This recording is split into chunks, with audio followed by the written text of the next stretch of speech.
ಮಾಧ್ಯಮದ ಮಿತ್ರರೇ,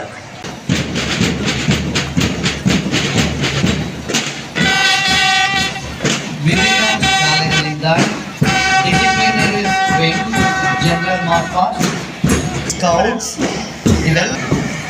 ಇವರನ್ನು ಹಿಂಬಾಲಿಸಿ ಹರ್ಷ TR ನೇತೃತ್ವದ ಗೃಹ ರಕ್ಷಕ ಸ್ಥಳದಿಂದ ರಾಷ್ಟ್ರಧ್ವಜಕ್ಕೆ ಗೌರವವನ್ನು ಸಲ್ಲಿಸ್ತಾ ಇದ್ದಾರೆ.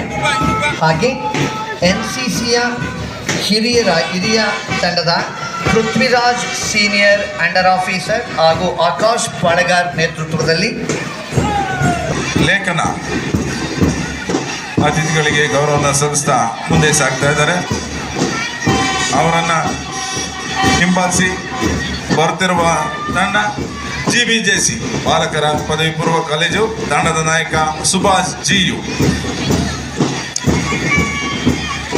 ಅತಿಥಿಗಳಿಗೆ ಗೌರವವನ್ನು ಸಲ್ಲಿಸ್ತಾ ಮುಂಬಾಲಿಸಿ ಬರುತ್ತಿರುವ ತಂಡ ನಳಂದ ಅಧಿಕಾರಿ ವರ್ಗದವರೇ, ನೌಕರ ಬಂಧುಗಳೇ, ಪತ್ರಿಕಾ ಮಾಧ್ಯಮದವರೇ, ಸರ್ವ ಸಂಘ ಸಂಸ್ಥೆಗಳ ಪದಾಧಿಕಾರಿಗಳೇ ಹಾಗೂ ಕಲ್ಪತರು ನಾಡಿನ ಸಮಸ್ತ ನಾಗರಿಕ ಬಂಧುಗಳೇ, ನಿಮ್ಮೆಲ್ಲರ ಹೆಮ್ಮೆಯ ಭಾರತ ದೇಶವು ಬ್ರಿಟಿಷ್ ಸಾಮ್ರಾಜ್ಯದಿಂದ 78ನೇ ಸ್ವತಂತ್ರ ದಿನಾಚರಣೆಯನ್ನು ಅತ್ಯಂತ ಸಂಭ್ರಮದಿಂದ ಆಚರಿಸಲಾಗುತ್ತಿದೆ.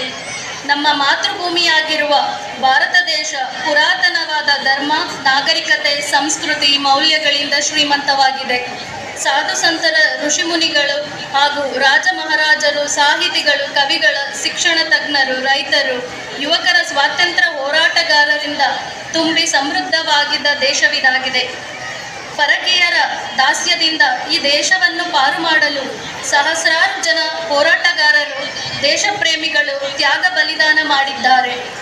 ಆ ಎಲ್ಲ ಮಹಾಚೇತನಗಳನ್ನು ಸ್ಮರಿಸಿ ಗೌರವಪೂರ್ವಕ ನಮನಗಳನ್ನು ಸಮರ್ಪಿಸುವುದು ಈ ರಾಷ್ಟ್ರದ ಪ್ರತಿಯೊಬ್ಬ ನಾಗರಿಕನ ಕರ್ತವ್ಯವಾಗಿದೆ.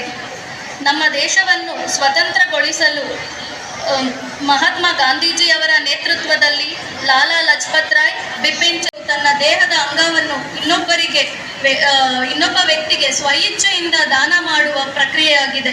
ಅಂಗಾಂಗ ದಾನದ ಅಗತ್ಯವು ಗಣನೀಯ ಪ್ರಮಾಣದಲ್ಲಿ ಇತ್ತೀಚಿನ ದಿನಗಳಲ್ಲಿ ಬೆಳೆಯುತ್ತಿದೆ. ಅಂಗಾಂಗ ದಾನವು ಸಾಕಷ್ಟು ಜೀವಗಳನ್ನು ಉಳಿಸುತ್ತದೆ. ಅಂಗಾಂಗ ದಾನದ ಬಗ್ಗೆ ವ್ಯಾಪಕದ ಅರಿವು ಮೂಡಿಸುವುದು ಈ ದಿನಗಳಲ್ಲಿ ಅತ್ಯಂತ ಅವಶ್ಯವಾದಂಥದ್ದು.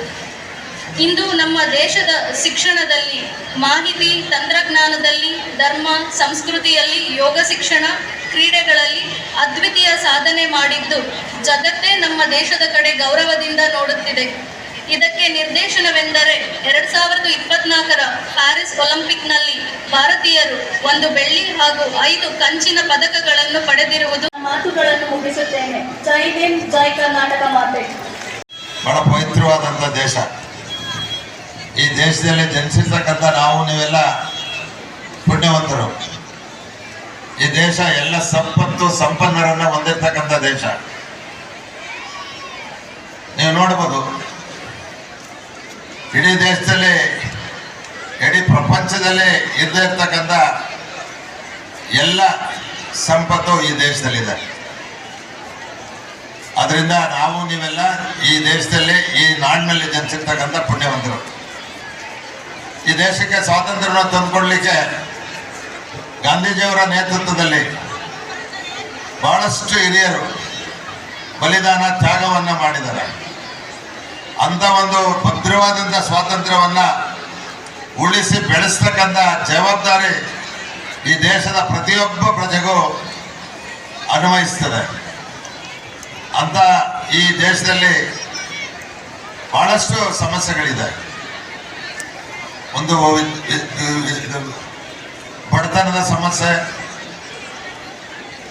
ಮತ್ತೆ ಅದ್ರ ಜೊತೆಗೆ ಬಹಳಷ್ಟು ಸಮಸ್ಯೆಗಳು, ಶೈಕ್ಷಣಿಕವಾಗಿ ಸಮಸ್ಯೆ ಇರ್ಬೋದು, ಕೃಷಿಕರಿಗೆ ಅವ್ರ ಸಮಸ್ಯೆ, ಕೈಗಾರಿಕೋದ್ಯಮಿಗಳಿಗೆ ಅವ್ರ ಸಮಸ್ಯೆ, ಹೀಗೆ ಅನೇಕ ವಿವಿಧ ಕ್ಷೇತ್ರಗಳಿಂದ ದುಡಿತಕ್ಕಂಥ ಜನರಿಗೆ ಬಹಳಷ್ಟು ಸಮಸ್ಯೆಗಳಿದ್ದಾವೆ. ಈ ಸಮಸ್ಯೆಗಳನ್ನೆಲ್ಲ ಅರಿತು ಈ ದೇಶದಲ್ಲಿ ಬಹಳಷ್ಟು ಯೋಜನೆಗಳನ್ನು ತಂದುಕೊಂಡಿದ್ದೇವೆ. ಅದರಲ್ಲೂ ಕರ್ನಾಟಕದಲ್ಲಿ ನಾವು ಬಹಳಷ್ಟು ಯೋಜನೆಗಳನ್ನು ಜನರಿಗೆ ಕೊಟ್ಟಿದ್ದೇವೆ. ಅದರಾಗೂ ಈ ಬಾರಿ ಬಂದಕ್ಕಂಥ ವಿಧಾನಸಭೆ ಎಲ್ಲ ಸದಸ್ಯರು ಮತ್ತು ಮುಖ್ಯಮಂತ್ರಿಗಳು ಒಳಗೊಂಡು ಒಂದು 5 ಯೋಜನೆಗಳನ್ನ ಏನು ತುಂಬಾ ಕನಿಷ್ಠವಾಗಿ ಇರ್ತಕ್ಕಂಥ ಬಡವರಿಗೆ ಕೊಡ್ತಕ್ಕಂಥ ಯೋಜನೆ.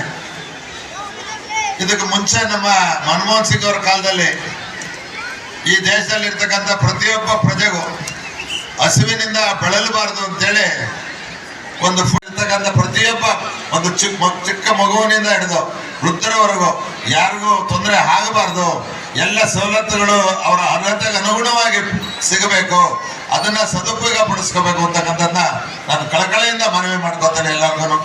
ದಯಮಾಡಿ ಮುಂದಿನ ದಿನಗಳಲ್ಲಿ ಈಗಾಗಲೇ ಒಳ್ಳೆ ಮಳೆ ಆಗ್ತಿದೆ, ಅತಿಯಾದ ಮಳೆನೂ ಆದರೂ ಕಷ್ಟ, ಮಳೆ ಆಗದಿದ್ರೂ ಕಷ್ಟ. ಅದರಿಂದ ದಯಮಾಡಿ ಈ ನಮ್ಮ ನಾಡಿನ ಜನರು ನಿತ್ಯ ಸುಖ ಸಂತೋಷ ನೆಮ್ಮದಿಯಿಂದ ನೀವು ಜೀವನವನ್ನ ನಡೆಸಬೇಕಾಗ್ತದೆ. ನಾನು 2 ಕ್ಷೇತ್ರಕ್ಕೆ ಮುಂಚೆಯಿಂದ ಆದ್ಯತೆಯನ್ನು ಕೊಟ್ಕೊಂಡು ಬಂದಿದ್ದೇನೆ. ಒಂದು ಆರೋಗ್ಯ ಮತ್ತು ಶಿಕ್ಷಣಕ್ಕೆ, ಅದನ್ನ ಸದೃಢವಾಗಿ ಬಲಪಡಿಸ್ತಕ್ಕಂಥ ಕೆಲಸವನ್ನ ಮಾಡ್ತಾನೆ.